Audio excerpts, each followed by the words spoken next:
পিকে পাত্তা দেয় না ডিসি এবং এডিসি। কেন এই পাত্তা না দেওয়ার বিষয়?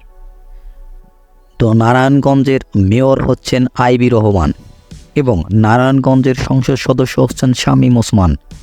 তাদের দুজনের ভিতরের যে একটা রসায়ন সেটা ভালো জমছে না। শামীম ওসমান যে কাজ করতে যায় এবং আইবি রহমান সে কাজে কিছুটা হলেও একটু বিঘ্ন দান করে, এবং আইবি রহমান যে কাজ করতে যায় শামীম ওসমান কিছুটা হলেও একটু বিঘ্নতা সৃষ্টি করে। এই নিয়েই চলছে দুজনার ভিতরের রসায়ন। ইতিমধ্যেই শামীম ওসমান একটা পরিবহনের সাথে জড়িত আছে, যা নিয়ে মুখ খুললেন শামীম ওসমান নিজেই, যে আমি আমার পরিবহনকে নির্দিষ্ট রাখার জন্য আমি একটা জায়গা নির্ধারণ করে রেখেছি, সেখানে আমার গাড়িগুলো রাখা হয়।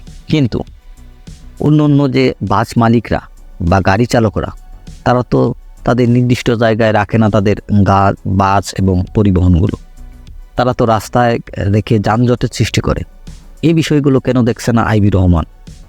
পক্ষান্তরে আইবি রহমান একটা প্রশ্ন ছুড়ে দেয় শামীম ওসমানকে, যে আমি তো সব কিছুই করতে চাই, কিন্তু আমাকে তো পাত্তাই দেয় না এডিসি ডিসি। আপনি যদি একটু বলেন তাহলে আমি এই কাজগুলো সহজেই করতে পারি।